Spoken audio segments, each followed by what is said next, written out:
What's going on there, YouTube? And welcome to Fresh Comic Stories. Guys, this is the channel where we basically sit down and cover different kinds of comic book stories.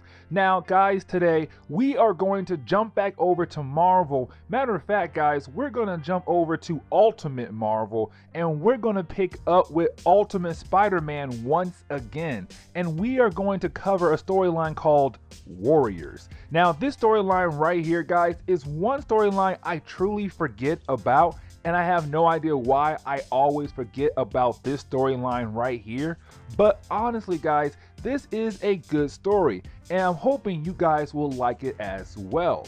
But anyways, guys, if you do like today's video, please hit that like button down below and also subscribe for more comic book stories in the near future. But guys, I do hope you enjoy Ultimate Spider-Man Warriors.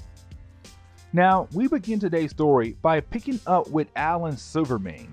Now, Alan Silvermane is a character we have seen before in Ultimate X-Men, where Gambit fought against Hammerhead. But right now, he is back in Ultimate Spider-Man storyline.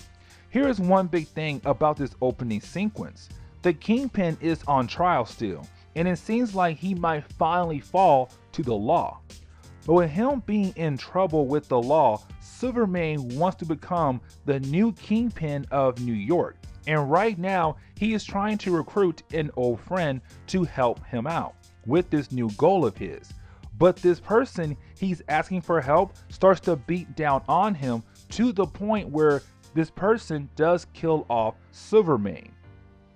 And then we come to find out who is the killer, which is Hammerhead, who should be dead because he died in Ultimate X-Men number 14. But apparently, he's still alive. The question is though, how?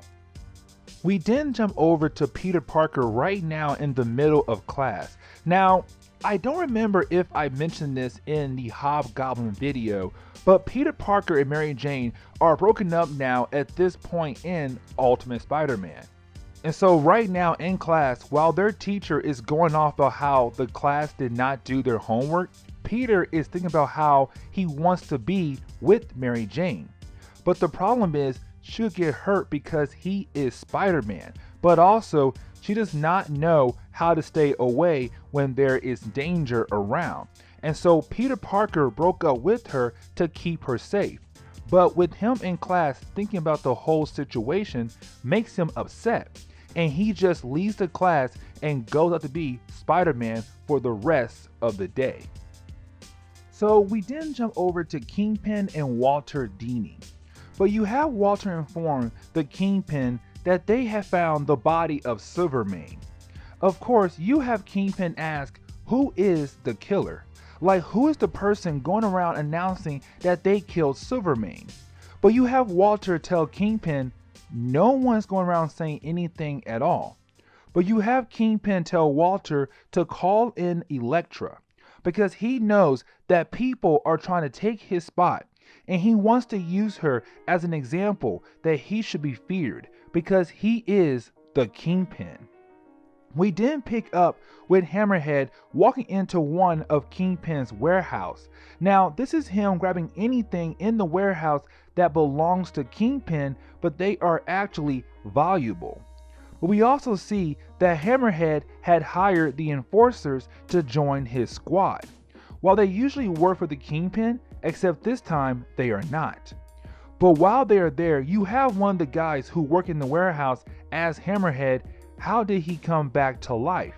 Because Gambit in Ultimate X-Men number 14 made it seem like he killed off Hammerhead. But you have Hammerhead say he's not dead. He's back to take over the Kingpin spot. And so what he does, he takes anything that's valuable in the warehouse and then he starts to burn down the warehouse and he leaves as a way to hurt the Kingpin in the money department. But after Hammerhead leaves, that is when you have Spider-Man web swing in to see what is going on with this building. But the problem is, before he is able to do even some form of detective work, he gets attacked from behind by a new character in the Ultimate Marvel universe, and that is Moon Knight. This is his first appearance in the Ultimate Marvel Universe, and he thinks that Spider-Man was the one who burned down the building, and he is here to bring Spider-Man in for what he thinks he did. Now, the second chapter does not pick up where the last chapter left off actually. Instead, it jumps over to Danny Rand, aka Iron Fist. Now, this is his first appearance as Iron Fist, but he first appeared in Ultimate Spider-Man special that we are not going to cover. But right now we pick up with him in prison, but he is getting out for good behavior. But you have the people who are talking to him about how he has to control his Iron Fist or he'll be right back in here if he gets into another fight again. But we then jump over to Moon Knight fighting against Spider-Man on top of a few buildings. Now Spider-Man is able to get the upper hand because, well, his spider powers. But these two fight and they go back and forth. But while they're fighting against each other, you have Elektra watching over the fight. Now, while she is watching over the fight, she is just informing Kingpin on what is happening, which is that the warehouse is gone, but also there is another player on the board, which is Moon Knight, and how Spider-Man is once again back in the picture. Now, after she informs the Kingpin, she continues to watch the fight between Spider-Man and Moon Knight. But the fight does end with Spider-Man leaving the fight just to get away to see another day. Now, we are going to jump over a few pages because, well, most of the second chapter does take place at the Daily Bugle. It is literally just everyone is talking about Moon Knight and how he's attacking the Kingpin territory. Even though he was just there to see what was happening, but the Daily Bugle is changing what really happened. But when Peter Parker overheard that the warehouse that was burned down last night belonged to the Kingpin, Peter Parker changes into his Spider-Man outfit to go talk to the Kingpin himself to figure out why is he involved in this mess. Now, this is a huge part of the story because when Spider-Man arrives to the Kingpin's building, the door on the roof opens up and you see Elektra inviting Spider-Man in for the Kingpin to sit down and talk to Spider-Man. Now, the reason why the Kingpin wants to sit down with Spider-Man because they're trying to deal with the same problem, Hammerhead. And you have Kingpin say, listen, you're a good guy and you want to stop bad people. Well, listen, I know how you'll be able to figure out where to find Hammerhead because he is a bad guy. And so what I'm going to do to help you is hand over a sheet of paper, but on this sheet of paper is going to give you information on where to find Hammerhead. And when you do, you'll be able to bring him down. Now, for Peter, he's kind of like, wait a second, should I trust the Kingpin here? The Kingpin's a bad person as well. Yes, he is giving me information on another bad person, but it's kind of like, why would I take information from one bad guy to another bad guy? I should be trying to take him down as well. And so for Peter Parker, he's kind of like, what do I do here? Because if I say yes, I am technically helping the Kingpin out. But if I say no, well, then I lose my chance to get Hammerhead. And so Peter Parker is conflicted right now on what to do. We then jump over to Captain D. Wolf. And right now she's just dealing with some usual police problems, but she's really just chilling. While she's talking to some other officers, Spider-Man does appear on the side of the building as a way to get her attention to talk about something, which that he needs to talk about the Kingpin. How the Kingpin had given him information on Hammerhead, and he is wondering if he should trust the Kingpin just this one time. Because this is the Kingpin giving information about Hammerhead, and the thing is, if he does take this information, he is technically helping the Kingpin out with this Hammerhead problem. And so he asks Captain D. Wolf, what should he do? And you have Captain D. Wolf say, do it. Literally do it. Take his information. Because the thing is, if we go right now to bring in Hammerhead, well, he'll easily get away from the charges. But if a superhero goes in and just basically gets him in the act, well, there's no way he'll be able to dodge the charges. And so you have Captain D. Wolf tell Spider-Man, do it. Take the Kingpin's information. We then jump over to Iron Fist once again, and this time he is arriving to his part of town, which is Chinatown, which leads us to another character being reintroduced to us, and that is Shang-Chi. Now, this is not Shang-Chi's first appearance. He actually appeared in Ultimate Marvel Team Up number 15, but that was years before this book. And so it has been a while for him in the comic book world since the world has seen him. But right now he's meeting up with Iron Fist, and they're talking about how Chinatown is in trouble right now. Because right now you have all these different gangs that are surrounding Chinatown, and right now innocent people are getting hurt. And so you have Shang-Chi say, listen, you and I have to work together. We have to fix this, because right now in Chinatown, things are falling apart. I need your help. We need to fix this problem. Now, while Iron Fist and Shang-Chi are talking to one another, that's when you have Hammerhead appear. Now, Hammerhead is pissed off. He just heard that apparently in Chinatown, he is unable to get his money because the last few nights, Shang-Chi has been causing him problems. And so you have Hammerhead walk into the restaurant, look at Shang-Chi, look at Iron Fist and say, I'm gonna kill you both because you two are causing me problems here in my town. I make money here and I can't make money because of you. And the thing is, out of nowhere, you do have a fight break out between Hammerhead, Iron Fist, and Shang-Chi. Now, Spider-Man does come in also in this fight, and so now we have a four-way fight. The problem is though, while the fight is going on, Spider-Man gets his butt kicked by Hammerhead. And right when Hammerhead is about to give the killing blow to Spider-Man, out of nowhere, you have the Black Cat appear. And this is huge because now Brian Michael Bendis is saying, hey, listen, Black Cat didn't die. She's alive and she's back right now for this story right here. Now, with Black Cat arriving to the scene, you have an all-out fight between all the different parties that was there.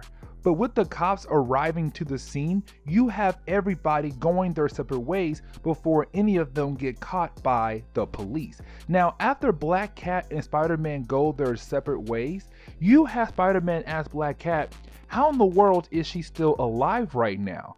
Because we all saw her die a while back. But now here she is alive and well. And she tells us that apparently she has 9 lives. Which is like a lame excuse on how in the world she's here right now, but whatever. She also kind of tells Spider-Man how much she likes him and how much she wants to be with him. Now guys, remember, Peter Parker and Mary Jane are broken up. And so you have Peter kind of like, well, you know, I am single right now and you're here. This could possibly work. Now the thing is, you do have Peter Parker kind of like, no, because you're crazy. Like, you are literally crazy. There's no way this can work. I will not help you. And the thing is, I need you to stay away from me. And you have Peter Parker just run away from Black Cat. Now, with the 5th chapter, you have Brian Michael Bendis use this chapter as a way to lead us to what could be a big battle. And the reason why I say that is because we pick up with Elektra going around killing people who are moving away from the Kingpin. They are starting to help out Hammerhead more because, well, Hammerhead is trying to become the new Kingpin of New York. We then quickly jump over to Moon Knight. Well, actually Mark Spector, because this is Brian Michael Bendis confirming that just like in the main Marvel universe, Moon Knight has multiple personalities that he uses to go through the life to be a hero. But each personality is talking to him right now at once, telling him it is time for him to make his move. It's time for him to make his move on Hammerhead at this moment right now. We then jump over to Peter Parker, and this is Brian Michael Bendis kind of using this part as a way to show us that things between Peter Parker and Mary Jane will not be getting better anytime soon, that these two will stay broken up. Peter reminds her why, because she can get hurt, she could possibly die because of him being Spider-Man. And Mary Jane is kind of not listening to what Peter is trying to say. And so, of course, this does start a huge argument between the two parties. But the thing is, you have Peter say, listen, I'm done. I am done because you are not listening to me. I'm trying to tell you that you could possibly die because of me being Spider-Man. And the only thing you care of is being a boyfriend who has a superhero. No, I'm done. And he leaves and he goes to put on his Spider-Man outfit. And when he leaves to go be Spider-Man, he looks at the picture that Kingpin handed him earlier with the address of Hammerhead. And so he heads over there, and of course he starts to wonder if him being here is a good idea, because he is technically helping the Kingpin out, which is a huge thing for Peter, because we have been seeing in multiple issues that Spider-Man has been trying to bring down the Kingpin. Now while he is thinking, that is when Black Cat appears out of nowhere. Now with her here, she's kind of like, hey, I got word that Hammerhead would be here, and so I came here to stop Hammerhead before he gets away once again. Now you do have Black Cat tell Spider-Man that he should probably stay out of this because she does not want to see him get hurt. But at the same time, you have Peter kind of like, no, I'm here to bring down Hammerhead because this man is trying to become the next Kingpin. But that is when gunshots go off and you have Peter Parker and Black Cat rush into the house of Hammerhead, and that's when you see Moon Knight, Elektra, Iron Fist, Shang-Chi, and Hammerhead all in one room with Black Cat and Spider-Man. And it's kind of like, oh crap, here comes the big battle. So moving into the next chapter, we pick up with everybody right now kind of staring at one another, because right now you have multiple parties here. You have Spider-Man and Black Cat, Iron Fist and Shang-Chi, Hammerhead, and you also have Elektra. You have about 4 different parties here in the room. Sorry, 5, because I forgot about Moon Knight. You have 5 different groups here in the room, all wanting something else. And so right now it's kind of like, what's going to happen here? And of course you do have an all-out brawl, because right now each party does not like the other party. And so you have like Moon Knight fighting Spider-Man, Iron Fist fighting Hammerhead, or Elektra, Shang-Chi fighting Black Cat.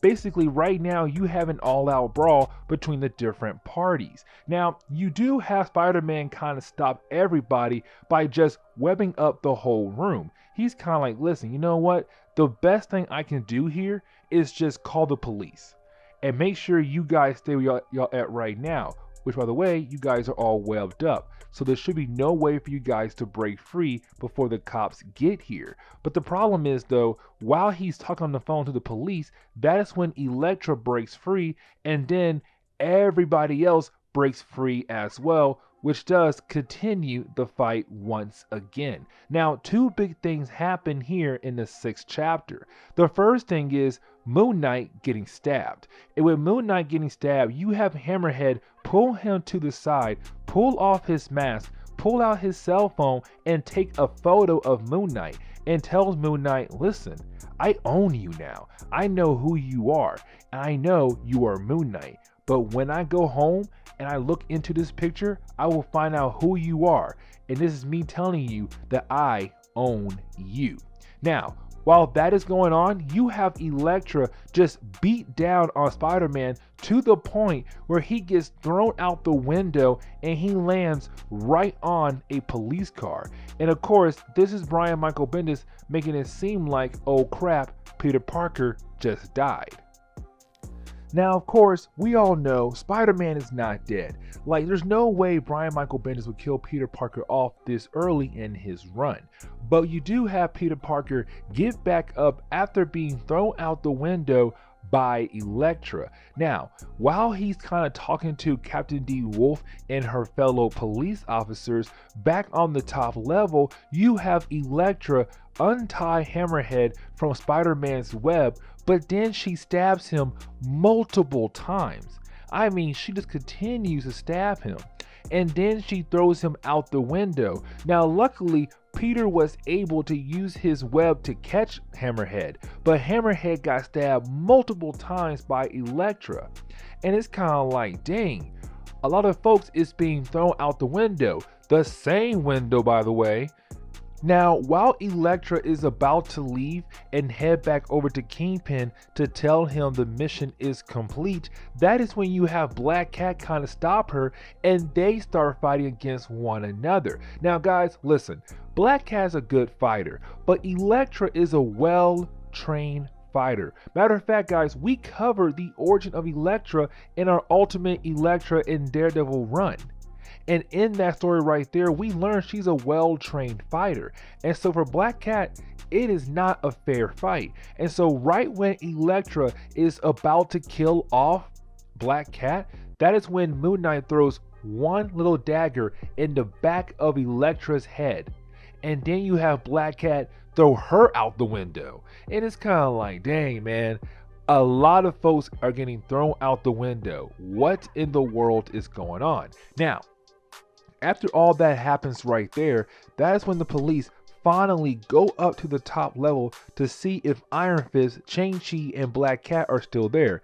And when they get there, of course, they are gone. Now, you do have Spider-Man kind of leave the scene as well.